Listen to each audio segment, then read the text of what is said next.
હર હર મહાદેવ, જય ભગવાન શિવ। તો શ્રાવણ અમાસના દિવસે જો તમે ગુપ્ત રીતે ગાયને ખવડાવી દેશો આ એક નાની વસ્તુ, તો તમે કરોડપતિ બની જશો। મિત્રો, આજે અમે તમને દુર્લભ માહિતી આપવા જઈ રહ્યા છીએ। જો શ્રાવણ અમાસના દિવસે ગાયને આ એક વસ્તુ ખવડાવશો તો તમારી જન્મોજન્મની ગરીબી ભોલેનાથની કૃપાથી હંમેશ માટે દૂર થઈ જશે। મિત્રો, વિશ્વાસ કરો, જો તમે શ્રાવણ અમાસના દિવસે આ ઉપાય કરો તો નિશ્ચિત રૂપે તમને દેવોના દેવ મહાદેવ અને માતા પાર્વતીની અસીમ કૃપા પ્રાપ્ત થશે અને તમે ધનવાન બની જશો। જો તમે ધનવાન ન બનો તો મને જણાવજો।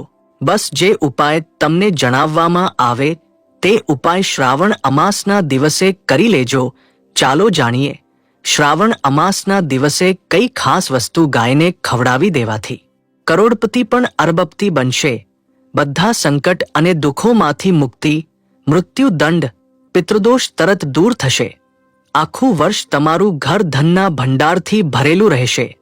એમ કહીએ કે તમારી 7 પેઢીઓ સુધી ધનની કમી નહીં રહે, રૂપિયા પૈસા પર રાજ કરશો, બેંક બેલેન્સ વધતું જશે, તમારા ઘરમાં જે ધન હશે તે ક્યારેય ખર્ચાશે નહીં અને વધતું જશે, બધા દુઃખ, દર્દ, સંકટ, કષ્ટ દૂર થઈ જશે અને બધા સુખ તમારા ચરણોમાં આવશે, બધા સુખ તમારા ચરણો ચૂમશે।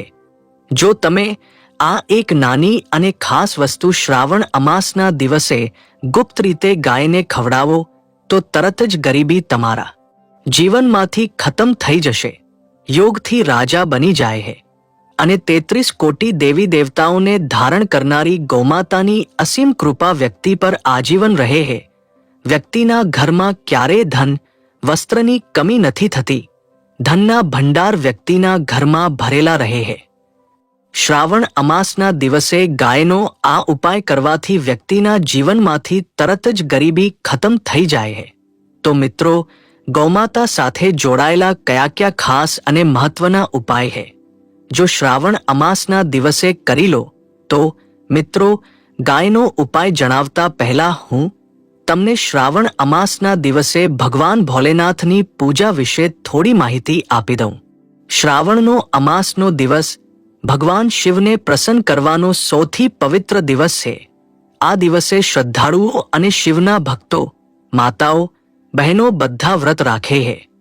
આ વ્રત રાખવાથી મનુષ્યના બધા દુઃખોનો નાશ થાય છે અને મનુષ્યના મનમાં જે ઈચ્છા હોય, પછી તે ધનને લગતી હોય કે પરિવારને લગતી હોય કે ઉદ્યોગને લગતી હોય, બધા પ્રકારની ઈચ્છાઓ પૂર્ણ થાય છે। ભોલેનાથ તો ખૂબ જ ભોળા છે, એક લોટો જળથી જ પ્રસન્ન થઈ જાય છે। પરંતુ આ દિવસે કેટલાક નિયમો પણ છે, જો તેનું સદ્ભાવથી પાલન કરી લો તો તમારી ગમે તેટલી મોટી સમસ્યા હોય તેમાંથી છુટકારો મળી જશે। અને જો શ્રાવણ અમાસના દિવસે ગાયને એક નાની વસ્તુ ખવડાવી દો કોઈને જણાવ્યા વગર, તો ખરેખર મિત્રો તમે કરોડપતિ બની જશો। ભગવાન શિવના પ્રિય નંદીજી સાથે સંબંધિત ગૌમાતા ભગવાન શિવ અને માતા પાર્વતીનું જ સ્વરૂપ છે। આ દિવસે બધા ભક્તો શિવની પૂજા સાથે નંદી મહારાજ અને ગૌમાતાની પૂજા અવશ્ય કરે છે અને ગૌમાતાને કંઈક ને કંઈક ખવડાવે છે। આથી મનુષ્યની જન્મોજન્મની ગરીબી હંમેશ માટે નાશ પામે છે। મિત્રો, જે દિવસની આખા વર્ષ રાહ જોવામાં આવે છે, વિશ્વભરના પંડિતો, જ્યોતિષીઓ અને દરેક હિન્દુ ભાઈઓ, તે દિવસ હવે આવી ગયો છે। આ દિવસ વર્ષમાં એક જ વખત આવે છે, નહીં કે વારંવાર, જે ભગવાન શિવનો સૌથી પ્રિય દિવસ છે। મિત્રો, તમારી જાણકારી માટે જણાવીએ, હિન્દુ ધર્મમાં શ્રાવણ અમાસને ખૂબ ધૂમધામથી ઉજવવામાં આવે છે। શ્રાવણ અમાસના દિવસે મહિલાઓ વ્રત રાખે છે, સાથે જ કુંવારી કન્યાઓ અને પુરુષો પણ આ વ્રત રાખે છે અને તેમાં સૌથી પહેલા ભગવાન શિવની પૂજા કરવામાં આવે છે, માતા પાર્વતીની પૂજા કરવામાં આવે છે, દેવી દેવતાઓની પૂજા કરવામાં આવે છે અને જે ભોગ બનાવવામાં આવે છે તે ભગવાન શિવને ભોગ ધરાવવામાં આવે છે અને ગૌમાતાની પૂજા કરવામાં આવે છે અને આમાં સૌથી વધુ મહત્વ શ્રાવણ અમાસના દિવસનું માનવામાં આવે છે.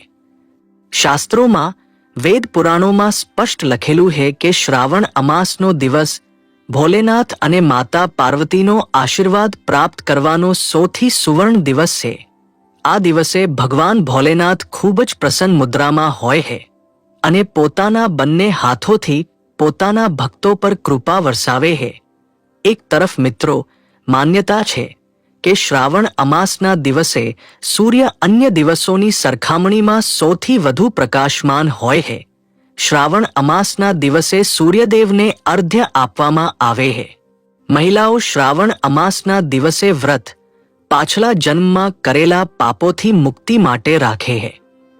મિત્રો, જો તમે નથી જાણતા તો તમારી જાણકારી માટે જણાવીએ, એક વ્યક્તિની કુંડળીમાં જો ચંદ્રગ્રહની સ્થિતિ સારી હોય તો તે વ્યક્તિનું ભાગ્ય હંમેશા તેનો સાથ આપે છે.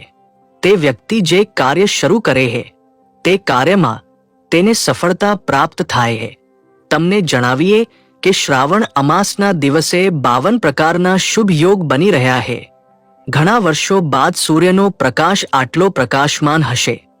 130 વર્ષમાં આવો દુર્લભ સંયોગ બનવા જઈ રહ્યો છે.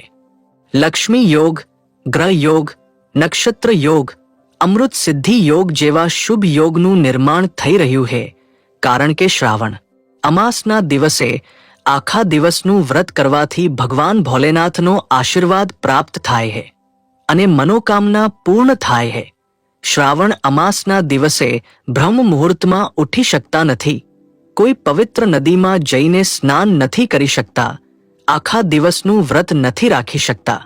જો કે શ્રાવણ અમાસના દિવસે સ્નાન અને પ્રાતઃનું વિશેષ મહત્વ છે. પરંતુ આ દિવસે જો તમે જ્યોતિષ શાસ્ત્ર, તંત્ર શાસ્ત્ર મુજબ એક ગાયનો ઉપાય વિધિ વિધાથી શ્રાવણ અમાસના દિવસે કરી લો તો તમારી જન્મોજન્મની ગરીબી હંમેશ માટે ખતમ થઈ જશે. વાસ્તવમાં જો તમે શ્રાવણ અમાસના દિવસે આ ઉપાય કરી લો તો નિશ્ચિત રૂપે તમને ભગવાન ભોલેનાથની અસીમ કૃપા પ્રાપ્ત થશે અને તમે ધનવાન બની જશો. આ દિવસે બધા ભગવાન ભોલેનાથની પૂજા સાથે ગૌમાતાની પૂજા અવશ્ય કરે છે અને ગૌમાતાને કંઈક ને કંઈક ખવડાવે છે. હવે તમે વિચારતા હશો કે ગાયને એવું શું ખવડાવવું અને એવો શું ઉપાય કરવો કે તમને ભગવાન ભોલેનાથ અને માતા પાર્વતીનો આશીર્વાદ મળી શકે. તો મિત્રો, તમે જોયું હશે, જ્યારે પણ તમારા ઘરે દિવાળીની પૂજા થાય કે ધનતેરસની પૂજા થાય કે શ્રાવણ અમાસના દિવસે પૂજા થાય તો તમારા ઘરના લોકો ગૌમાતાની પૂજા અવશ્ય કરે છે અને ગૌમાતાને જે ભોગ હોય છે તેમાંથી કંઈક ને કંઈક ખવડાવે છે. વધુ નહીં તો 2 પૂરી અવશ્ય ખવડાવે છે. તો મિત્રો, આ ઉપાય તમારે શ્રાવણ અમાસના દિવસે જ કરવાનો છે અને સૂર્યદેવને અર્ઘ્ય આપવાનું છે અને તેમની વિધિ વિધાથી પૂજા કરવાની છે. તો આ વિડીયોમાં તમને ગૌમાતા સાથે જોડાયેલા ઉપાય વિશે જણાવવાના છીએ, જે કરવાથી તમારા જીવનના દુઃખ, દર્દ, સંકટ કે સફળતામાં આવતી અડચણો બધામાંથી છુટકારો મળવાનો છે. એમ કહીએ કે તમારા જીવનમાં અપાર ધન, સુખ, ક્યારે ધન સંબંધી સમસ્યા નહીં રહે જો તમારું જીવન પ્રબળ બની જશે. ધન પ્રાપ્તિના યોગ્ય બની જશો અને જીવનમાં હંમેશા ધનના ભંડાર તમારા ઘરમાં ભરેલા રહેશે. ધન, વસ્ત્રની ક્યારેય કમી નહીં થાય. તમને જણાવીએ કે આ દિવસે ભગવાન ભોલેનાથ, નંદી મહારાજ અને ગાયની પૂજા સાથે હનુમાનજી, મંગળ દેવતા અને ભગવાન શનિદેવની પણ પૂજા અવશ્ય કરવી જોઈએ. તમને જણાવીએ કે આ દિવસે જો તમે હનુમાનજી, મંગળ દેવતા અને ભગવાન શનિદેવની પૂજા કરો છો તો મંગળ ગ્રહજન્ય દોષ પણ દૂર થાય છે. વ્યક્તિના જીવનમાં ધન, સુખ, સંપત્તિની પ્રાપ્તિ થાય છે. વ્યક્તિની સમસ્ત મનોકામનાઓ પૂર્ણ થાય છે. મિત્રો, તમને અમે જણાવીએ કે આવી જ્ઞાનવર્ધક માહિતી અમે પૈસામાં પણ વહેંચી શકતા હતા, પરંતુ અમારા ચેનલનો હેતુ જનહિત, જનકલ્યાણ અને જનસેવા છે. તેથી તમારા માટે જે માહિતી જણાવીએ છીએ તે મફતમાં જણાવીએ છીએ તેથી આ વિડીયોને અવશ્ય લાઈક કરજો અને મિત્રો, હું તમને એક વિનંતી કરવા માંગુ છું કે તમે તમારી રાશિ કમેન્ટ બોક્સમાં અવશ્ય લખજો, જેથી તમારી રાશિ મુજબ અમે તમને કેટલાક એવા ઉપાય જણાવી શકીએ જેનાથી તમને લાભ થાય, કારણ કે અમે રાશિ સાથે જોડાયેલા ઉપાય પણ તમને જણાવીએ છીએ. તો તમે કમેન્ટ બોક્સમાં તમારી રાશિ અથવા નામ અવશ્ય જણાવજો, સાથે જય ગૌમાતા અવશ્ય લખજો. મિત્રો, સાથે જ આ એક ઉપાય તો અવશ્ય કરજો. ગાયનો ઉપાય જણાવતા પહેલા એક ઉપાય તમને જણાવી દઉં. આ ઉપાયને અવશ્ય કરજો. તો શું કરવું? સાંજના સમયે પીપળાના ઝાડ નીચે તમારે સરસવનો ચોમુખી દીપક, લોટનું દીપક એટલે કે દીવો બનાવવાનો છે. ચોમુખી દીપકમાં જ્યોત લગાવીને સરસવના તેલનું દીપક પ્રગટાવી દેવાનું છે. લોટનું દીપક બનાવો, જેમાં મુખ્ય તેલ નાખો, તેમાં બાતી નાખો, લાલ કલાવાની વાંટ નાખીને દીપક પ્રગટાવો. 4 વાંટ લગાવીને 4 ભાગ બનાવો. દરેક ભાગને પ્રગટાવો અને વચ્ચે 2 સાબુત ફૂલવાળી લવિંગ પણ નાખી દો. પછી જુઓ કેવો ચમત્કાર તમારા જીવનમાં થાય છે. સાંજના સમયે પ્રગટાવી સાથે મનોકામના માંગીને છોડી દો. મિત્રો, હજુ સુધી તમે ગુજરાતી ટેલ્સ ચેનલને સબસ્ક્રાઇબ ન કરી હોય તો અવશ્ય કરી લો. આથી તમને વધુ જ્ઞાનવર્ધક માહિતી પ્રાપ્ત થઈ શકશે. મિત્રો, મેં તમને જણાવેલો આ ઉપાય અવશ્ય કરજો. આ ઉપાય ખૂબ જ લાભકારી છે. આ ઉપાય તમને ખૂબ જ લાભ આપશે. અને હવે વાત કરીએ ગૌમાતા સાથે જોડાયેલા કયા ઉપાય છે જે કરવાથી વ્યક્તિને 7 પેઢીઓ સુધી બેંક બેલેન્સની કમી નથી થતી. દુઃખ, દર્દ, સંકટ, કષ્ટ દૂર થઈ જાય છે અને બધા સુખ વ્યક્તિના ચરણોમાં આવે છે. તો મિત્રો, શ્રાવણ અમાસના દિવસે તમારે ભગવાન ભોલેનાથની વિધિ વિધાથી પૂજા કરવાની છે અને સાથે જ ગૌમાતાની પૂજા અવશ્ય કરવાની છે. અને ગૌમાતાને શ્રાવણ અમાસના દિવસે પૂજા માટે બનાવેલા ભોગમાંથી 2 પૂરી અવશ્ય ખવડાવવાની છે. સૂકી પૂરી ન ખવડાવવી. પૂરીની ઉપર તમે મીઠાઈ કે કોઈ શાકભાજી, હલવો જે બનાવ્યું હોય તે ગૌમાતાને અવશ્ય ખવડાવવું. મિત્રો, દરેક માંગલિક કાર્યમાં ગૌમાતા કે તેમની સાથે જોડાયેલી વસ્તુઓ જેમ કે ગાયનું છાણ, ગૌમૂત્ર, ગાયનું દૂધ અથવા ગાયના દૂધથી બનેલું ઘી અવશ્ય સામેલ કરો. આથી તમને પુણ્યની પ્રાપ્તિ થશે. સનાતન પરંપરા મુજબ જે ઘરમાં ગાય હોય તે ઘરના બધા વાસ્તુ દોષ આપોઆપ ખતમ થઈ જાય, કારણ કે પંચમહાભૂત વગર કોઈ પણ પૂજાપાઠ કે હવન સફળ નથી થતું. મિત્રો, શ્રાવણ અમાસના દિવસે એક વખત હોય તો પરિવાર સાથે ગૌશાળામાં જવાનો નિયમ અવશ્ય બનાવો અને હોય તો ગાયોને હરો ચારો અવશ્ય ખવડાવો, જેથી બધા વાસ્તુ દોષ શાંત થઈ જાય. મિત્રો, તમારી પ્રિય ચેનલ ક્યારેય કોઈને ખોટી માહિતી નહીં આપે, તેથી કોઈના કહેવામાં ન આવશો, કારણ કે કેટલાક લોકો એવા હોય છે જેમને વાસ્તુશાસ્ત્રનું જ્ઞાન નથી હોતું. મિત્રો, ઉનાળામાં ગૌમાતાને પાણી પીવડાવો અને શિયાળામાં ગૌમાતાને ગોળ અવશ્ય ખવડાવો. ધ્યાન રાખો કે શ્રાવણ અમાસના દિવસે ગૌમાતાને ગોળ અવશ્ય ખવડાવવો. અનેક દેવી દેવતાઓને પોતાના શરીર પર ધારણ કરનારી ગૌમાતા સાથે જોડાયેલા અનેક શુભ અને અશુભ સંકેતો પણ હોય છે. એટલે કે ગાયનું દૂધ દોહતી વખતે જો ગાય ઠોકર મારે અને બધું દૂધ વેરાઈ જાય તો અપશુકન થાય છે. જો કોઈ યાત્રા પર નીકળી રહ્યું હોય, ભગવાન શિવની કાવડ યાત્રા પર, અને ગાય પોતાના બહડાને દૂધ પીવડાવતી સામે આવે તો નિશ્ચિત રૂપે તે યાત્રા જેના માટે તમે નીકળ્યા છો તે યાત્રા અવશ્ય સફળ થશે. અને શિવ કાવડ યાત્રા પર જતી વખતે ગાયનો અવાજ આવવો અને રાત્રે ગાયનું હુંકાર કરવું શુભ થાય. મિત્રો, સાથે જ ગાય સાથે ભૂલથી પણ આ કામ ન કરો, નહીં તો પાપ લાગે છે. જી હા મિત્રો, ગાયને રાષ્ટ્રીય પશુ બનાવવાની અને તેમને મૌલિક અધિકાર આપવાની વાત થઈ રહી છે. તો સવાલ ઊભો થાય છે કે ગાય સંસ્કૃતિનો અગત્યનો ભાગ છે, તો પણ લોકો ગાય સાથે ખરાબ વ્યવહાર કેવી રીતે કરી શકે છે? અને જેવી ગાય દૂધ આપવાનું બંધ કરે હે તો લોકો તેને તેના ભાગ્ય પર છોડી દે હે. રસ્તાઓ પર અને ગલીઓમાં ભટકવા માટે આવામાં ગૌવંશના જીવને કોઈ લાકડી મારે હે તો કોઈ તેના પર પાણી રેડી દે હે. ક્યારેક ઈજા થઈ જાય હે તો ક્યારેક બીમાર થઈને બિચારી ગાય મૃત્યુ પામે હે. આવામાં આ વાતોને જાણવાની જરૂર હે. ગાયને લગતું શાસ્ત્રોમાં શું કહેવામાં આવ્યું હે, તમારે કેવો વ્યવહાર કરવો જોઈએ. મિત્રો, ગાયને ક્યારે મારવી કે પીટવી ન જોઈએ. શાસ્ત્રોમાં ગાયને માતાનો દરજ્જો આપવામાં આવ્યો હે. ગાયને મારનાર વ્યક્તિ માતાને મારનાર કે પીટનારના સમાન પાપનો ભાગીદાર ગણાય હે. નરક લોકમાં વર્ષો સુધી કષ્ટ ભોગવવું પડે હે.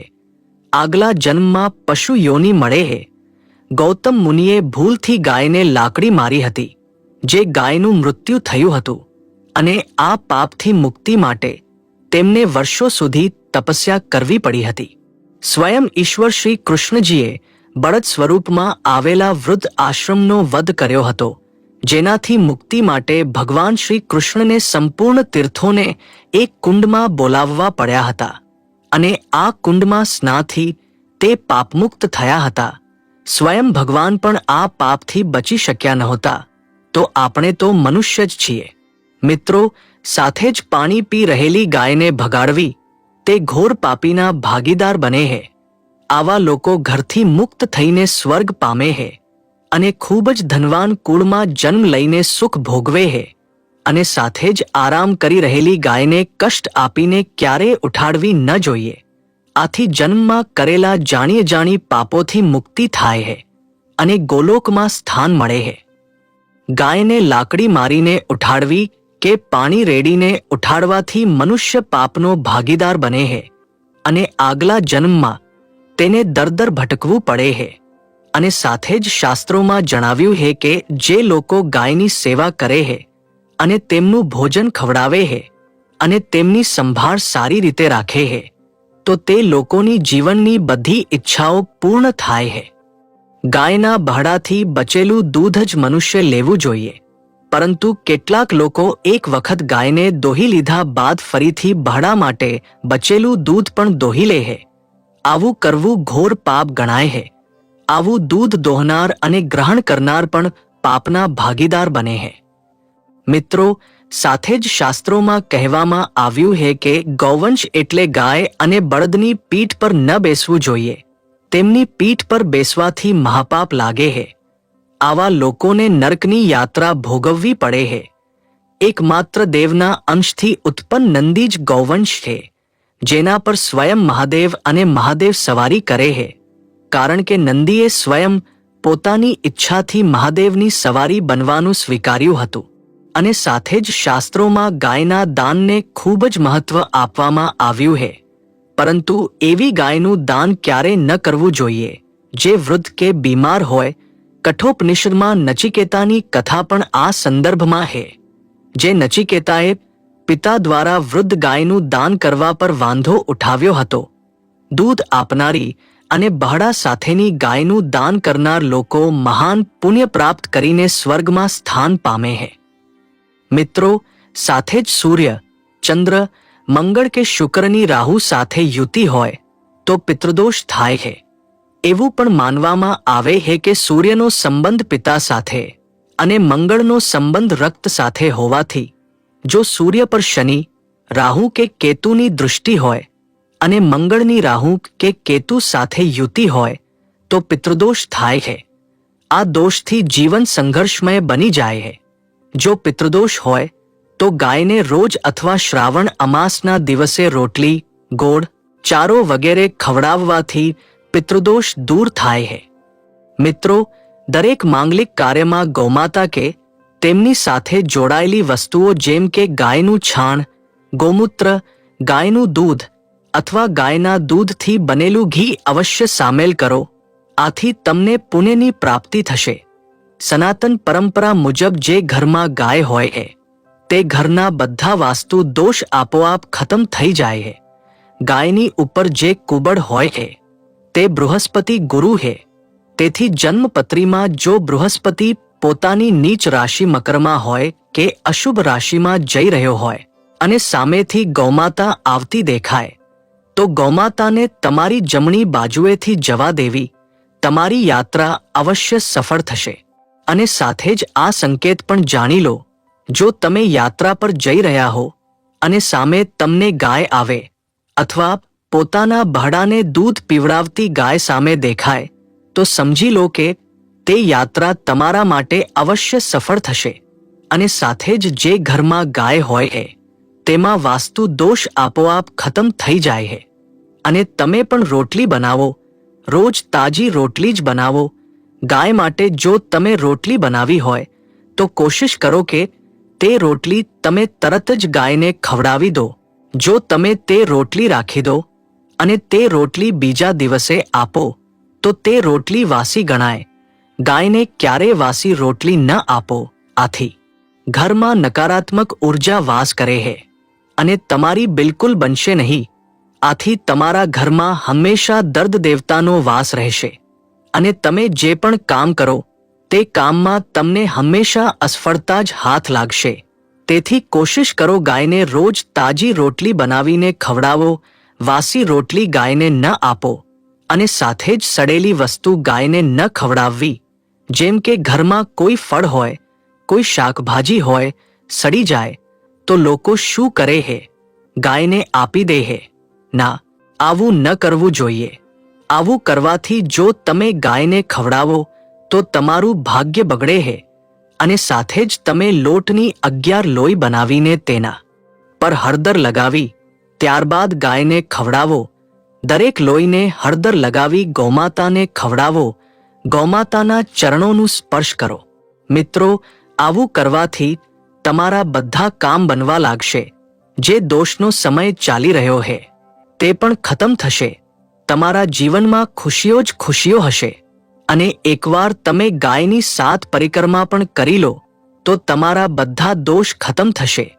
અને સાથે જ જ્યારે પણ તમે ગાયને રોટલી આપો તો રોટલી પર કાં તો થોડી હળદર લગાવી દો. જો શક્ય ન હોય તો થોડું ગોળ રાખી શકો, થોડું ઘી રાખી શકો. જેથી મિત્રો, ગાયને ક્યારે સૂકી રોટલી ન ખવડાવો. સૂકી રોટલીનો અર્થ એટલે ખાલી રોટલી. તેના પર કંઈક ને કંઈક રાખીને ખવડાવો. હળદર રાખો, મિશ્રી રાખો કે જે પણ રાખો, એટલે ખાલી રોટલી ન ખવડાવવી. આનાથી તમને હંમેશા શુભ ફળની પ્રાપ્તિ થશે. તો વહાલા મિત્રો, વિડીયોને લાઇક અને શેર કરજો અને ગુજરાતી ટેલ્સ ચેનલને સબસ્ક્રાઇબ કરી દેજો. વિડીયોને અંત સુધી જોવા બદલ તમારો ખૂબ ખૂબ આભાર. નમસ્કાર.